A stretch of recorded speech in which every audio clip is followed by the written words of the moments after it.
parents disowned me, so I became rich, but now they want me back in. Growing up, I was never good enough for my parents. My mom wanted me to be a doctor, and my dad dreamed of me becoming a lawyer. But I was passionate about coding and spent every free moment learning to program. My room was filled with computer parts instead of medical textbooks. While other kids played sports, I built websites for local businesses. My parents hated it. "You're wasting your life on stupid games," my dad would say, tossing my programming books in the trash. When college acceptance letters arrived, I got into MIT for computer science. My parents refused to even look at the letter. Instead, they waved acceptance letters from medical schools in my face. "This is your future," my mom said, tears in her eyes. "Why do you want to disappoint us?" The breaking point came when I told them I'd accepted MIT's offer. My dad's face turned red as he ripped up my acceptance letter. "If you choose this path, you're no longer our son," he shouted. My mom just turned away, refusing to even look at me. That night, I packed everything I owned into 2 suitcases. My younger sister Annie snuck into my room crying. She slipped me $200 from her savings. "Please don't forget about me," she whispered. I hugged her goodbye and walked out. Life wasn't easy. I worked 3 jobs while studying, stocking shelves at 4 a.m., coding freelance between classes, and delivering pizzas at night. My dorm room was my office, bedroom, and sometimes my dinner table. I survived on ramen and energy drinks. During my junior year, I developed an app that helped small businesses manage their inventory. It took off. By graduation, my app had 100,000 users. 2 months later, a tech giant offered to buy it for $8 million.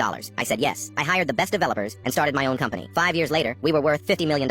I bought a house in Silicon Valley and drove a Tesla, but I never forgot where I came from. Every month, I secretly sent Annie money for college. When she graduated, I hired her as my company's marketing director. We kept it quiet from our parents. Then last week, Annie called me crying. "Mom and Dad are losing their house," she sobbed. "Dad's medical practice went bankrupt, and Mom's spending drained their savings." They wanted to know if Annie could ask her rich boss for help. I drove to their house. It was run down, nothing like the pristine home I remembered. When I walked in, my parents didn't recognize me at first. Mom was thinner, Dad's hair completely gray. Their faces dropped when they realized who I was. "Thomas," my mom whispered, using my name for the first time in 10 years. Dad stood up, straightening his worn jacket. "Son, we're so proud of what you've become," he said, as if the past decade never happened. I pulled out my phone, showing them their mortgage statement I'd pulled up. "You owe $486,000, I said. "You have 3 months of missed payments." Mom started crying. Dad began explaining about medical bills and bad investments. I held up my hand to stop them. "Your house goes to auction next week," I said. "I bought the mortgage yesterday." Their faces lit up with hope, the same faces that told me I was worthless 10 years ago. "The bank wants to foreclose immediately," I continued. "As the new mortgage holder, I agree." Mom collapsed into a chair. Dad's hands started shaking. "But we're your parents," he whispered. "No," I said, standing up. "You gave up that right 10 years ago. You have 30 days to move out." I turned to leave, then stopped. "Oh, and Annie doesn't work for some random rich boss. She's my marketing director. She made VP last week." I walked out, ignoring their calls behind me.